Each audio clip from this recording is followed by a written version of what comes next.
Thank you. There's two handouts. One is a copy of my speech, just so you have it, and the other is a publication from Department of Finance, New York City Department of Finance, and it is a terrific resource. It explains how the city values your properties. It explains the all-inclusive transitional assessment and how you compute that. It explains your tax bill. It gives you a calendar of all important dates. So definitely take a look at the Department of Finance publication. Property taxes are the largest source of revenue for the city. They're also the largest expense item for buildings. Every year on January 15th, the Department of Finance reassesses over 1 million tax parcels throughout, well, properties I should say, not including condominiums, over 1 million properties throughout the city, throughout the 5 boroughs, and they publish the tentative assessment roll on January 15th. Property owners have until March 1st to contest this assessment.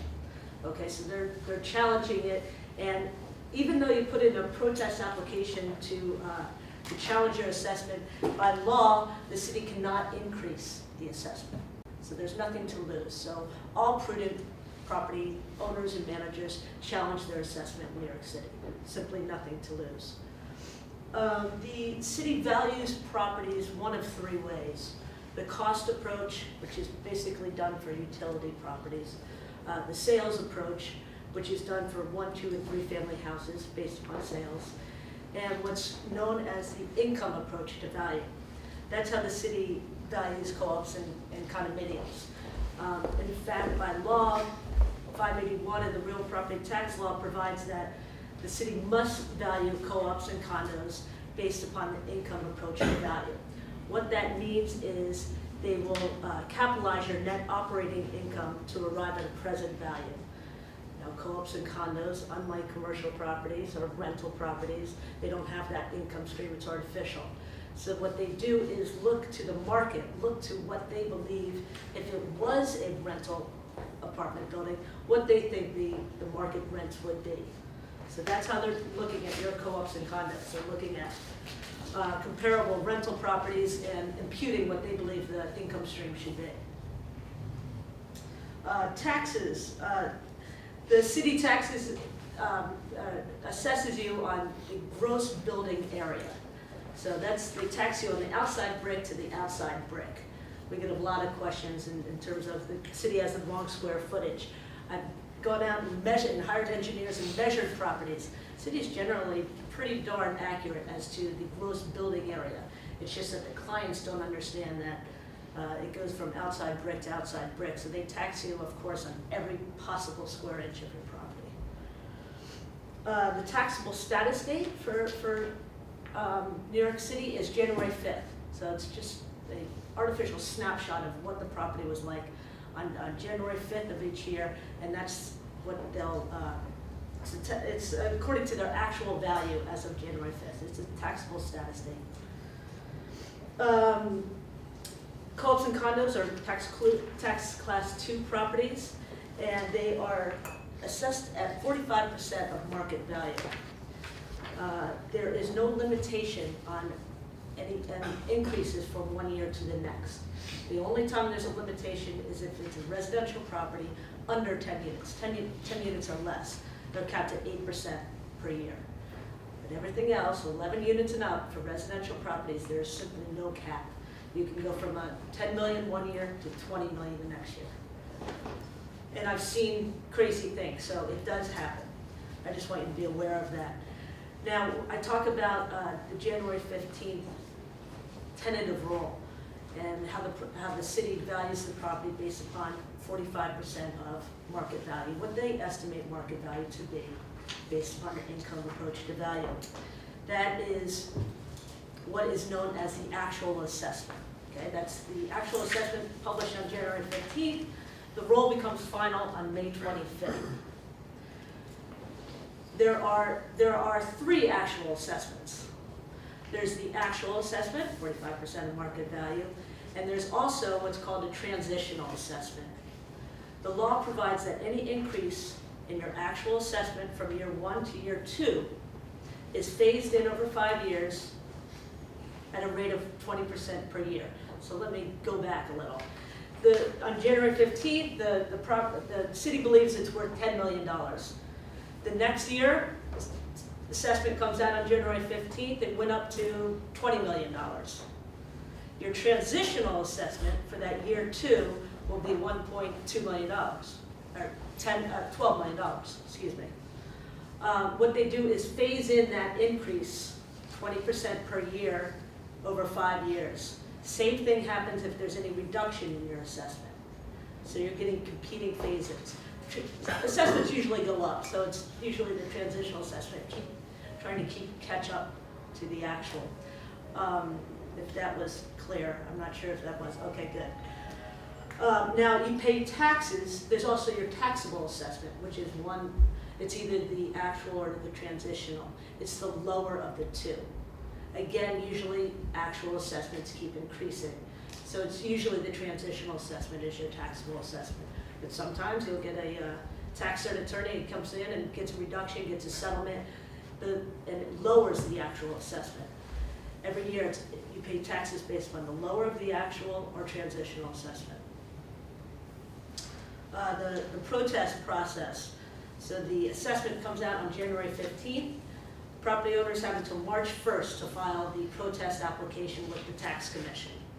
Again, they have no right to increase your assessment, so they get, they get probably 50,000 protest applications a year to challenge, because everyone does it. Their job is just to maintain the integrity of the assessment roll, of course.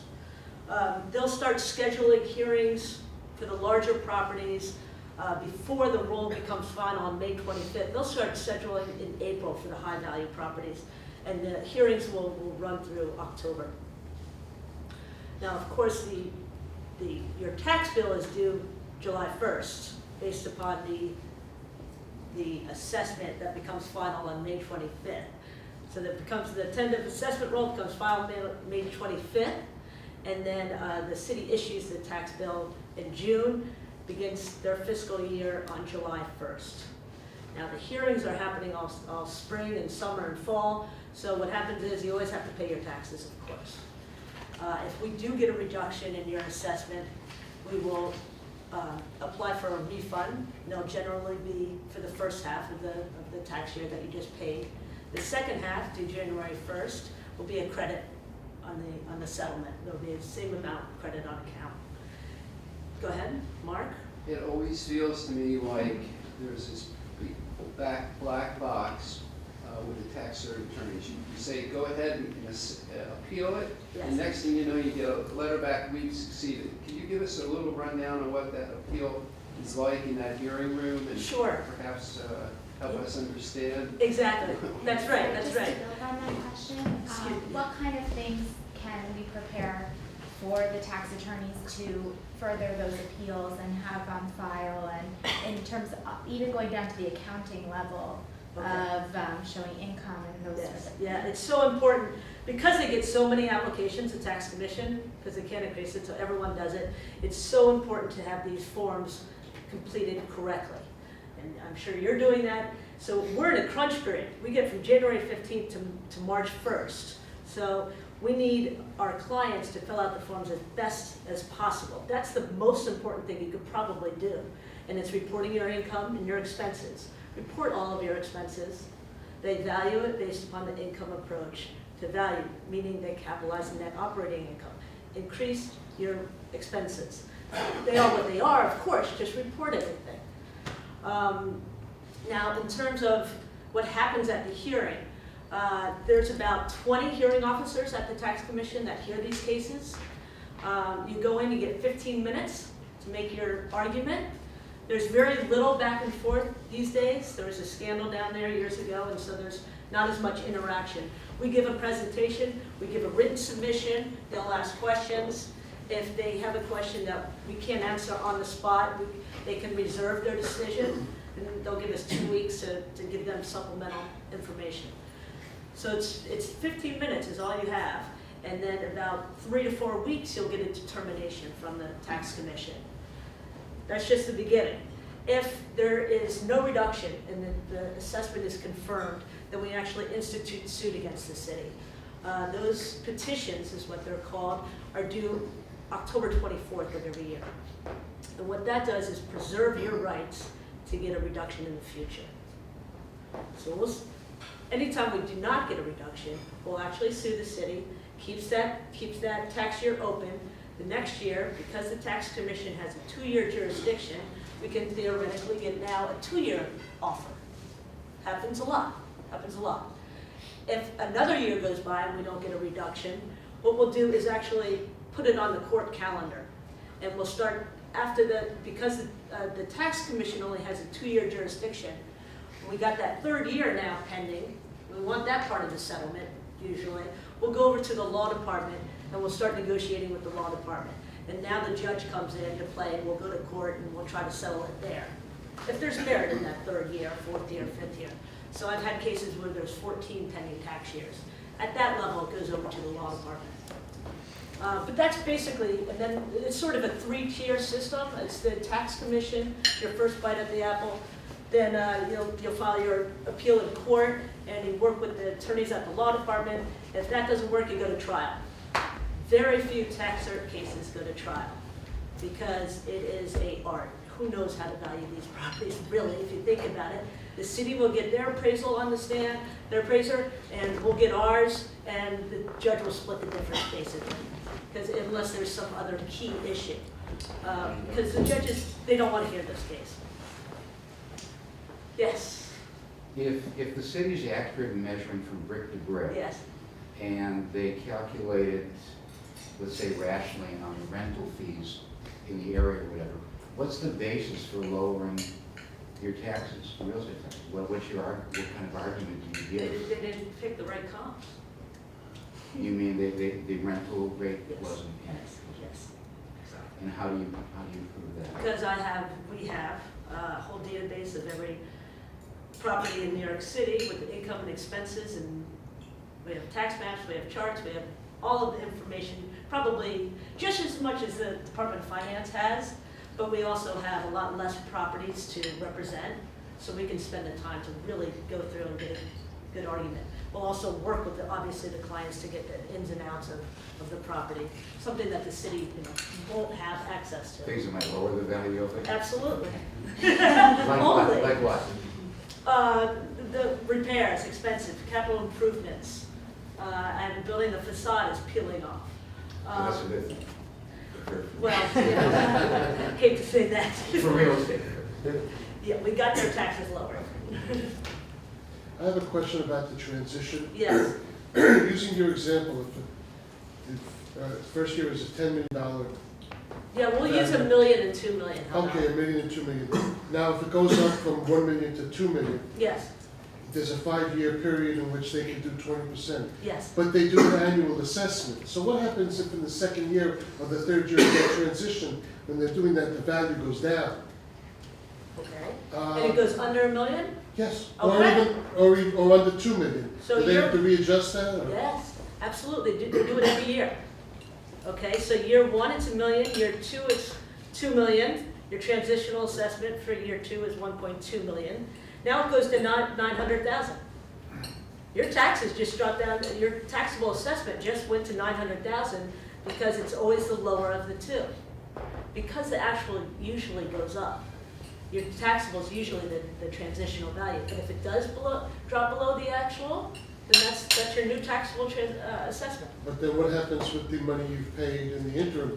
Does that 5-year transition, is that fixed? Or is that like a moving goalpost? It's fixed, but now you're gonna have the competing, that drop from the 1.2, or from the 2 million down to the 900, you're gonna have that drop, that reduction phased in over 5 years at a rate of 20% per year. So you're getting competing phases, increases and decreases in our example. So it's- One way to calculate the transitional assessment is take what you think, because we do this for budgeting purposes all the time. They'll always want to know, what do you think the taxes are going to be up like next year? We'll take a look at the history of the property, see what we think the city will be doing next year. Let's say it's a 5% increase in the actual. you take the sum of what you think it's gonna be in that next year, and the previous 4 years, divide it by 5, there's your transitional assessment. Takes in all the competing components. I mean, it's just one way to, So that's always moving that number, because every Absolutely. year, the assessment can change. yes, I don't want you to. I know, it's, yeah.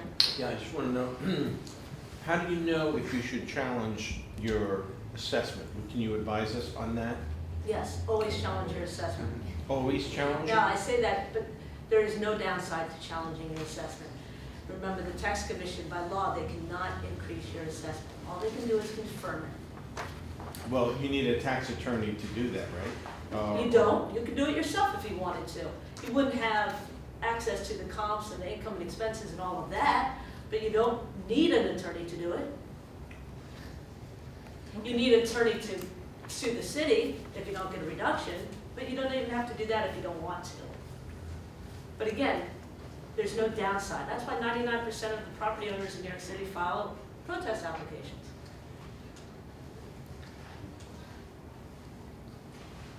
Richard? The protest application that you submit March 1st. Yes. What financial information are you submitting in that?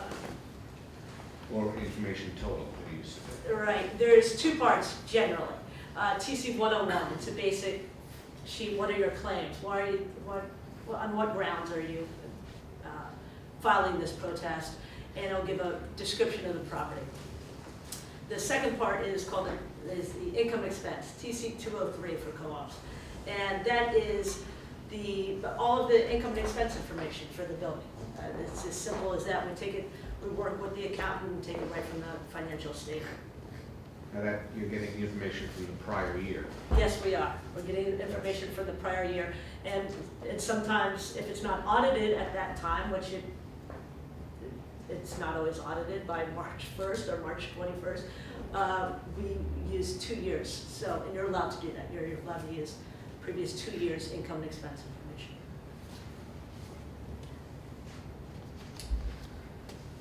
We went through petitions. RPIEs. You know about RPIEs. RPIEs is the real property income and expense statement, and it has to be filed by co-ops and condos if there's commercial income and if there's over 2,500 square feet of commercial or professional space. Also, if the sponsor still retains 10% or more of the units, you must file your RPIEs. And that's done online by September 1st of every year. There's exceptions. The co-op condo abatement, there's been some major changes in the co-op condo abatement. Before, it was just an automatic 17.5% abatement on your actual or your taxable assessment. Now the city is cracking down. It must be the owner of that unit, and it must be the primary residence. No longer are corporations, partnerships, sponsors entitled to the co-op condo abatement. Also, if you own 3 units or more in the building, still use one of them as your primary residence, you are no longer eligible. If it's held in trust, if the trustee or the beneficiary or the holder of the life estate lives there, uses it as its primary residence, it is eligible. It has to qualify. In terms, go ahead. Go over that 3 or more units in the building again? If you own 3 or more units in your building, you do not get the co-op condo abatement, even if you live in one of them as your primary It's more residence. I thought it was more than More than 3. Yeah. Excuse 3 is me. okay. 3, yes, 3 is okay. 3 is 4 is okay. not. Excuse me. You own 3, huh? Sorry. Again, just in terms of budgeting, I know that's the theme here today. What we usually do, well, there's 2 components to your real estate taxes. There's your taxable assessment, again, the lower of the actual or transitional. There's also the tax rate, of course. We assume no one knows what the tax rate's going to do. We assume a flat 2% increase in the tax rate. Right now it's at just over 13%. And then also the assessment, the component, of course. We'll take a look at the history. We'll give the managing agents what we believe the the actual assessment to be for the next, in January 15th. And then, of course, we'll do that computation of getting to the transitional assessment, which again, the sum of 5 years divided by 5 will give you the transitional assessment. And we use that to do our real estate projections. Anything else? Yes. I'm sorry, just on the, so if, is the tax assessment a dollar amount? Is it just It is a dollar dollar amount? amount. Theoretically, it's 45% of market value, what the Of city the believes market value is, Oh, and it's a dollar amount. okay. So if you, let's say you have a tax assessment of $400,000, where does the 2%, the tax rate come involved with that? You have to pay the 400,000. So let's just say it's 45%. Your assessment is not what you pay. There's two components of the taxes. There's your assessment multiplied by the tax rate. Oh, So the it's assess- 400,000 okay. multiplied by by the, 13.181. okay, right, okay. And a lot of times they should set the tax rate in June, but they never do. They now do it in November, so they'll make adjustments to your tax bill. But it'll come out in November, I would think. Yes, Rachel? Can you talk about when you do receive an offer Ah, of yes. reduction, Yes. whether you recommend accepting it or rejecting it, for what reasons? Sure. So after the hearing, 3 or 4 weeks after, we'll get the determination from the city. If it's an offer to reduce it, we'll study that. We'll take it, obviously, look at our file, look at our analysis, what we believe that the property should be valued at. And we'll also take into account that should we maybe wait till next year? We have 2-year jurisdictions, maybe we should wait till next year. Or is this a really good case and you know what, that's not enough. And here's the reasons why. And let's sue the city and take it over to the law department. Let's just keep pushing on this. And if it's a strong case, definitely, you know. But there's always a risk there, okay? Just because they offered it 1 year doesn't mean they'll offer it the next year, but they usually do. In terms of how we make our recommendations to the client, again, we'll look at our analysis. We'll look at the comps. We'll look at AV per square foot of similar buildings in your neighborhood, and we'll simply do a comparison. If we think it's fair, then we'll recommend it. If we don't, we won't. We work on a contingency fee basis, so we'll do what's in the best interest to get you the best, the most money. Also for us, this is what we're doing. We don't get paid otherwise, so it's always on settlement. So we are very aggressive in nature, I suppose. We try to get you the best settlement, that's for sure. Otherwise, we don't get paid. Anything else? I wanted to keep the program moving a little bit, Sure. but I just want to ask, does anybody else have any more? I didn't mean to shut off the questionings on budgeting, and I know Stephen was pretty lively over there, and he's probably raring to answer some more. Do you have any more questions on budgeting? I have one quick question. Go ahead. When Argo prepares budgets, we also, in addition to projecting next year's income and expenses, we do a projection for the current year. Since we're only typically with 8 months or 9 months of actual, we now project for the full year of the current year. Often what happens, we project a deficit into the year. Now, we've already implemented maintenance increase assessments. How do you approach that? What's your recommendation for dealing with a projected deficit for the current year going into the next year? I'd love to get it off the financial statements if it's possible. So if we see it early enough, potentially you could make an adjustment in when you start your increase, maybe start it in December. I mean, nobody wants to do it early, but that's one option that we do have.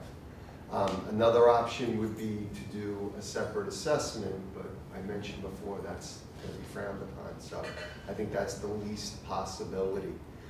We have no problem working that deficit into next year's budget.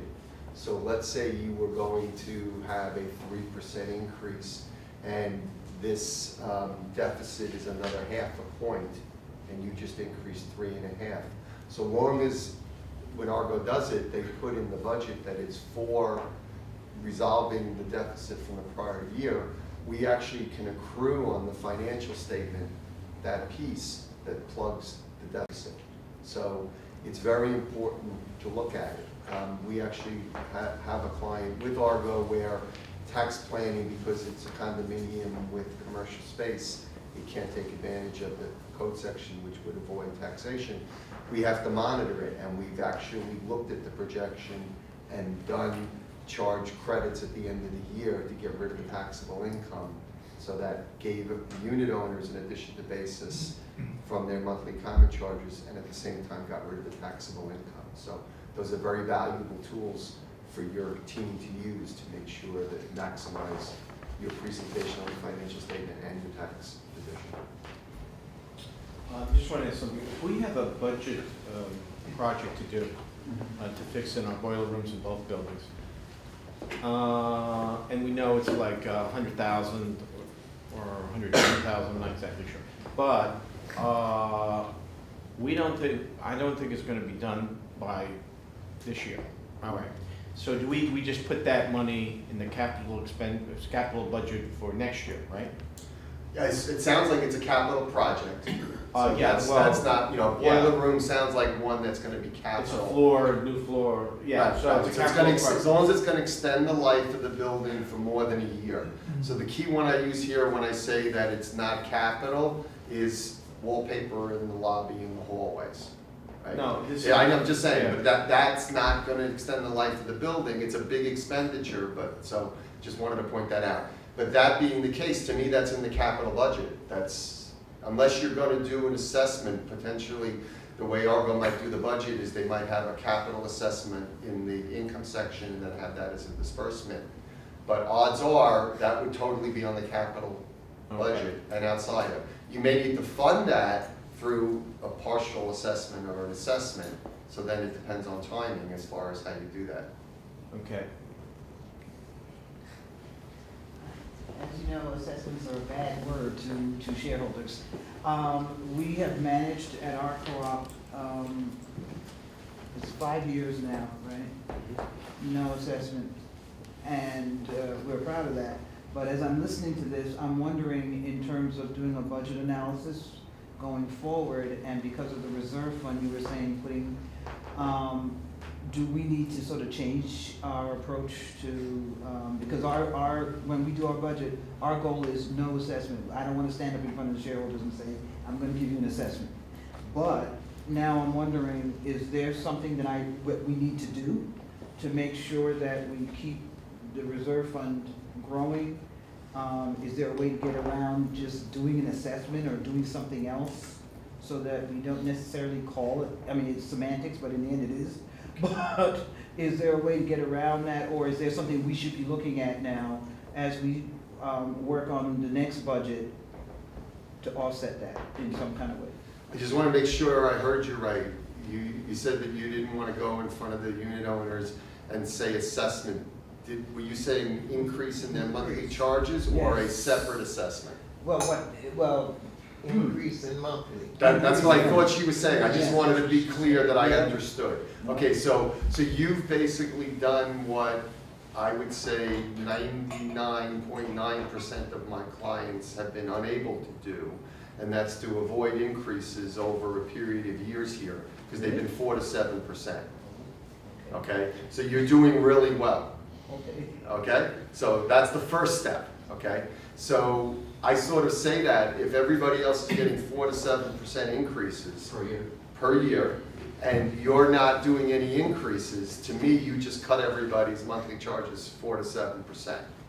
That's, in other words, they're not going to feel that way, but in reality, that's what happened. If you had a balanced budget before and a balanced budget now, you're finding savings or new sources of revenue that you don't have to go. So you're doing what everybody's trying to get to as best they can. So you have to decide, in my opinion, as a board, do we want to have a long-term funding vehicle? Is that the best thing for everybody? And then once you answer that question, then the question is, how do we fund it? And I heard you say you have some good ideas of enhancing revenue further than you already are. So you may not need to go before them to do increases. You just may need to focus on those untapped benefits that you have that you're not utilizing. But if you did need to do some kind of an increase, My guess is your real estate taxes aren't going up, because that's usually the driver of increases. So that I'm guessing, unless something else is happening. But still, some increase at some point is the cost of living in New York City. So there's a philosophy to say we're gonna increase it a percentage point or 2 percentage points because we know costs are gonna go up. Nobody really wants to hear that, and if you're heating with natural gas, there's a way of saying, well, you shouldn't need to go up, but it's usually a good idea to try to have something, so I think you need the balance. Yeah, okay, So 'cause I think, as a board, you need to take a look at it and say, hey, what do we want to do? Is this a goal that we want to get to, of having the money put aside for the reserve fund? Is that in everybody's best interest? And then, that how you present that, whether you say other costs are going up, or you say we're going to do this, so that we don't have assessments later. It's a little easier now, I think, to put through an increase than it was a couple of years ago. The economy seems to have gotten a little better. I know some people are still hurting, but it's a little better. And the reason I pose this is because, as I heard you, we achieved part of this because we refied.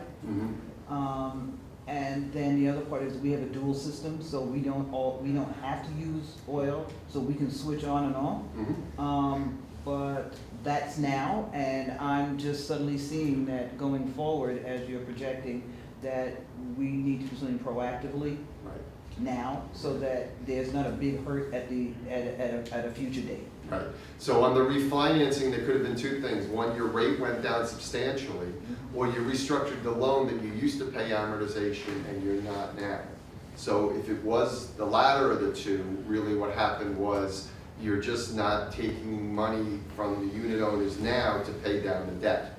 And with the long-term planning, you're going to take money from the unit owners now, so you don't have to assess them later.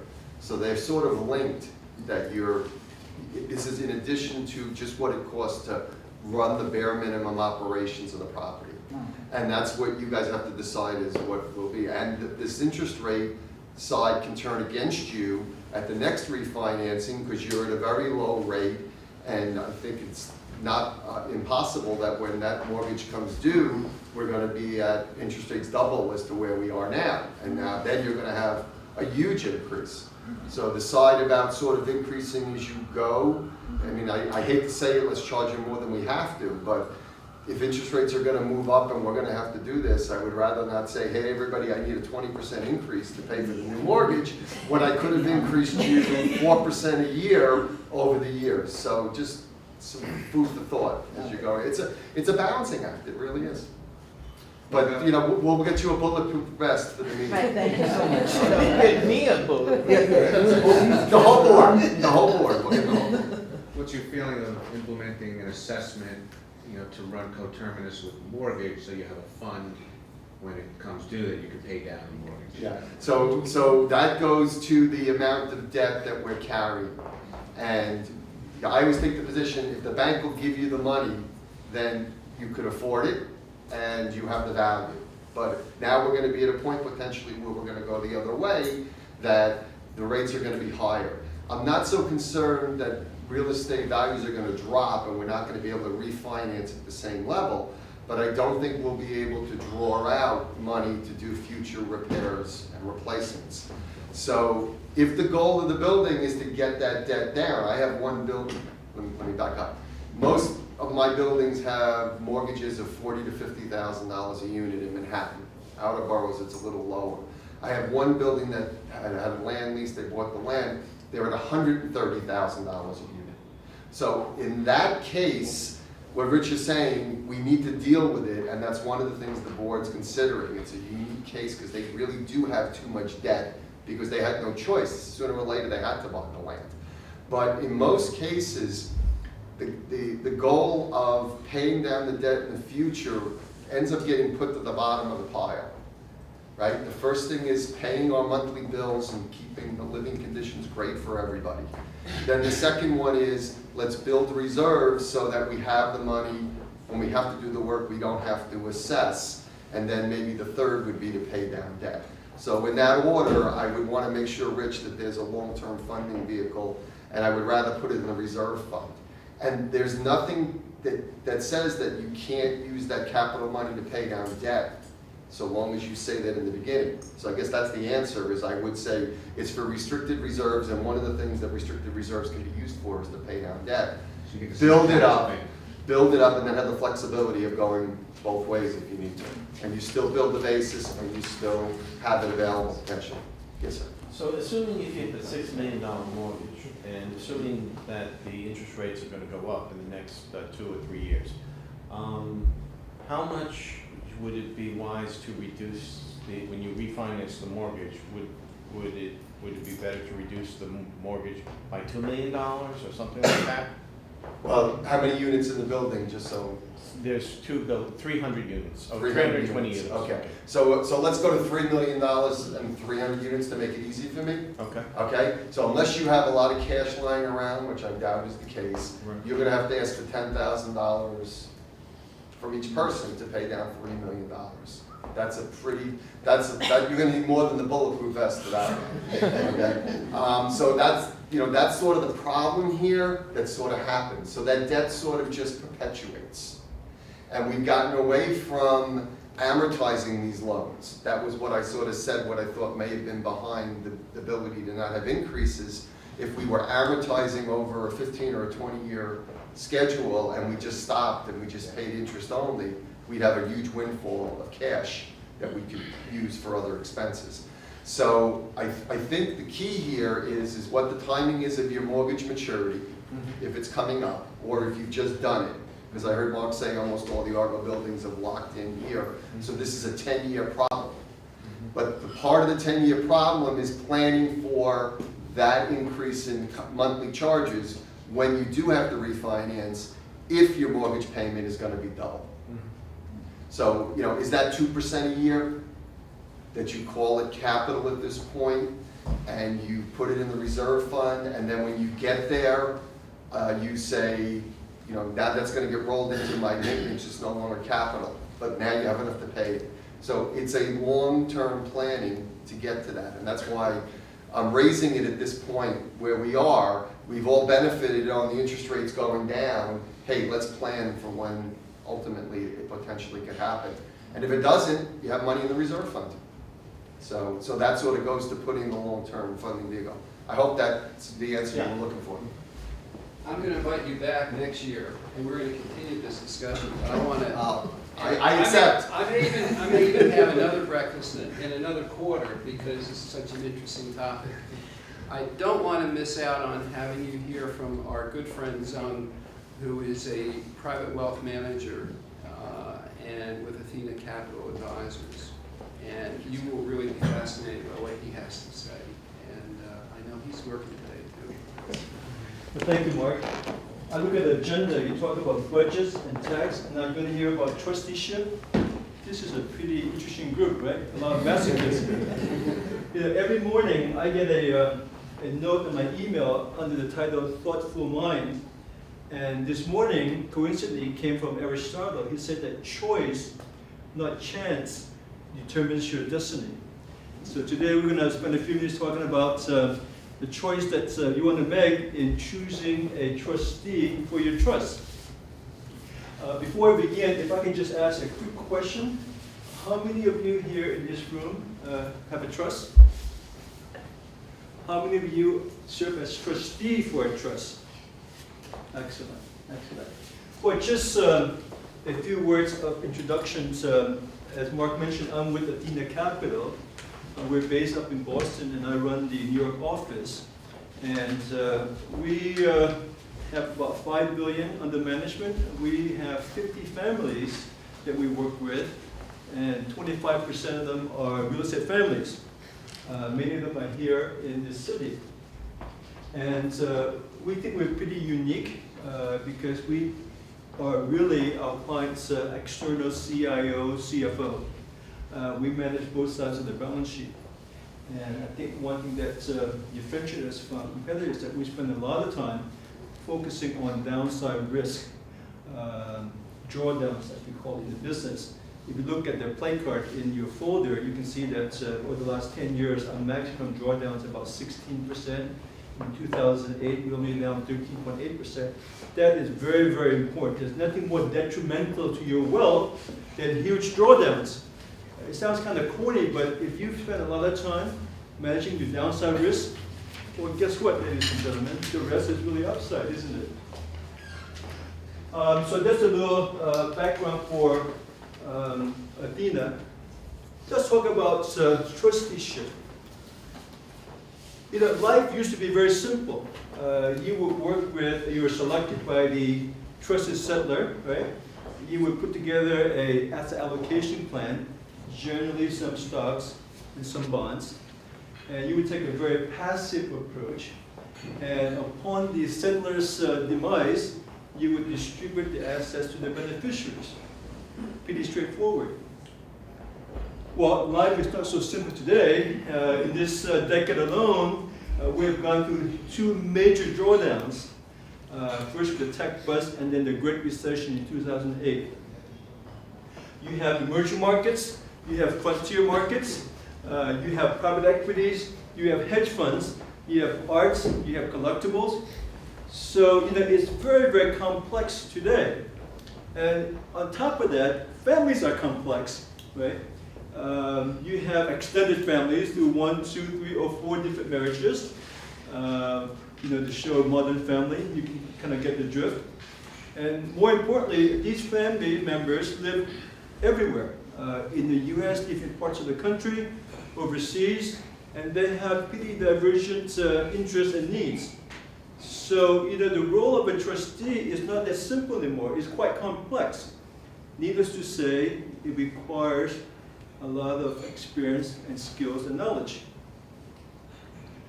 And, you know, choosing the right trustee, believe it or not, is as important as choosing the right life partner or the right business partners.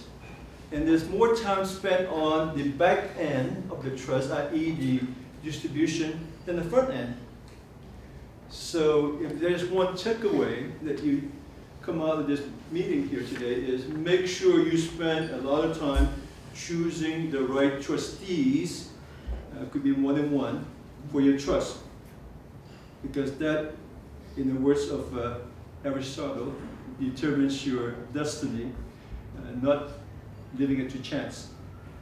So what are the different qualifications that you want in a trustee? Well, given the complexity of markets, you want someone who is, you know, investment savvy, who's certainly aware of markets, right?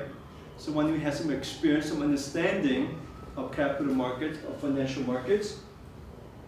Number 2, you want to have someone who understands tax laws and trust laws. Because when you think about it, you are a fiduciary. You are liable. You have liability. Number 3, you have to have the ability to get along with all the family members, certainly the settlers, as well as his family, immediate family, or extended families, or beneficiaries, which, as you know, family can be quite complex in terms of the inner working dynamics. What do you mean I can't have a Ferrari? And certainly those are the major considerations. The one that I want to spend some time on, which you may not realize, is make sure the trustee has deep pockets. And I'll cite a couple of cases later on why that's important.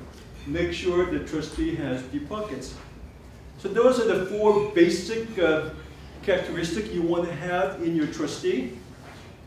So let's look at the different types of trustees that are out there. Oftentimes, when you have a trust, well, the simple answer is Uncle Joe, right? Or Cousin Jackie. Well, let's look at the pros and cons of that. What would be a pro to selecting a family member? What would be a good reason to select a family member or a good friend, a college friend perhaps, or even a business partner? You know your family history. They know your family history, right? What else? You trust them. You trust them. What would be a con? What would be a reason not to choose your family friend or family member or your business partner? You know them really well. Too well, right? What else? May not have your best interests at heart. Well, that's certainly a consideration, isn't it? What else? It's hard to contradict their opinions.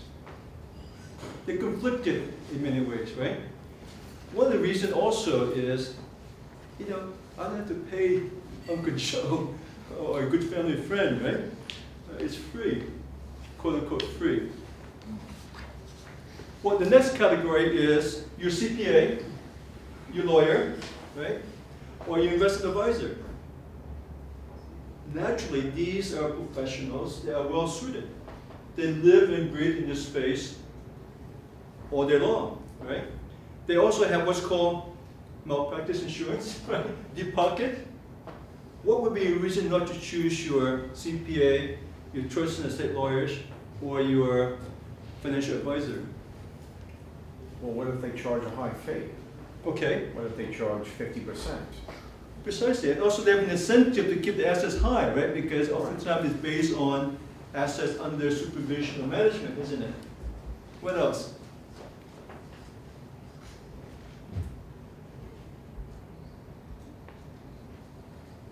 This is gonna seem deeply cynical. But if they know more than you and they, you know, they may recognize a value that you don't, and they may manipulate things to their advantage in some kind of way. Very concerned. There's been a lot of case studies on that. But in fact, they know you too well, have access to your assets and balance sheet.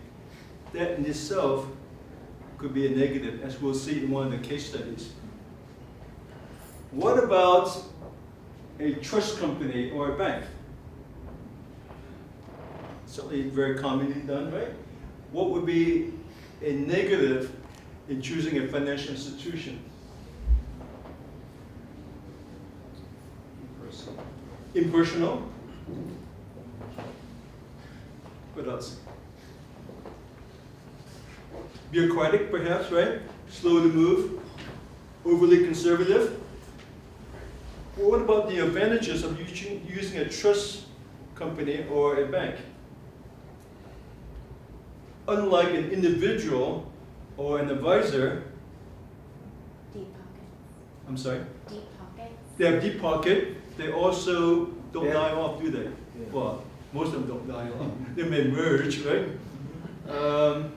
They have the sophistication, they have the knowledge, they have the resources in-house, right? They also have fiduciary responsibility, And they have fiduciary responsibilities. which is legal, and they can be sued if they.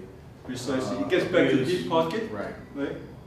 So those are the, you know, certainly the choices that you have to make. And those are the decisions that I think everyone who is thinking about selecting or choosing a trustee should take into considerations.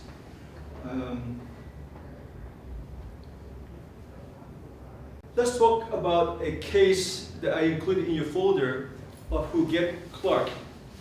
Well, Miss Clark died in 2011 with a fortune of about $300 million. She was the daughter of Senator Clark from Montana, who made his fortune in the mining business. She checked into Mount Sinai 20 years ago, never came out. So it's kind of like a cockroach motel, isn't it? He went in there, never came out. She was very happy being in the hospital. In fact, she spent all her time playing with her doll collection and watching cartoons.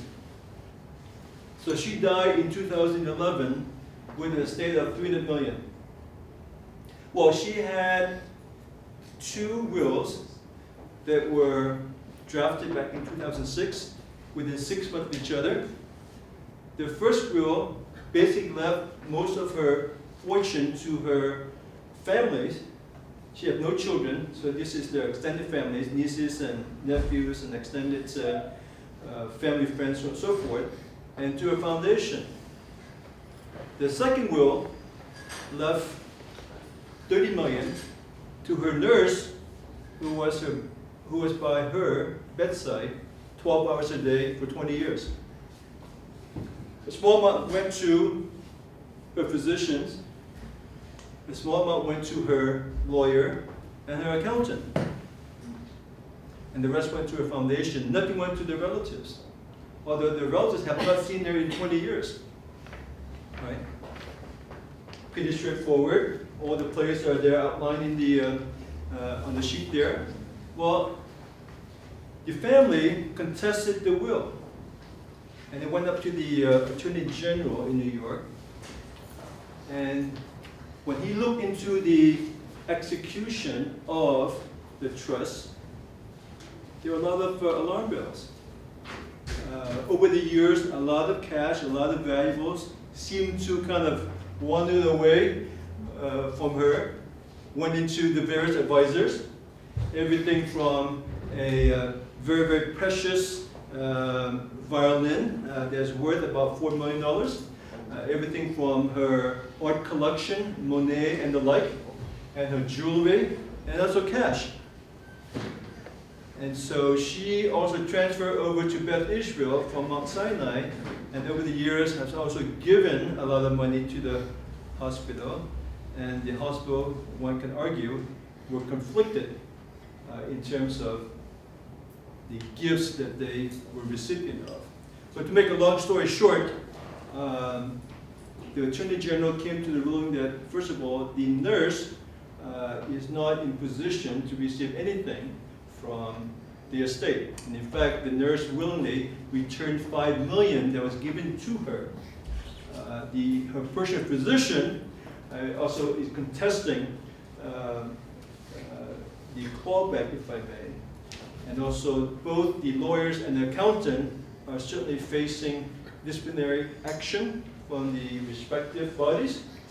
And so there, well, let's look at that. You have a lawyer, you have an accountant, you have a physician, you have a hospital, and you have a nurse, all quote unquote trusted advisors. So despite the best intention, things can go quite wrong, can't they? Now there's one thing missing, and that is there's no corporate fiduciaries. And so I guess the punchline here is that there's no simple answer. There's no one answer. Our recommendation is, of course, depends on the size of the estate, the size of the trust, the complexity of the trust. It's always good to have two sets of eyes. Perhaps a family member, perhaps a friend, perhaps a business partner, in conjunction with perhaps also a trust company or a financial institutions. So you have the check and balances. You have both sets of eyes to look after your estate. So again, just to repeat the Aristotle quote, it's a choice that you make, not the chance that you take, that determines your destiny. Yes, sir. This case is not uncommon.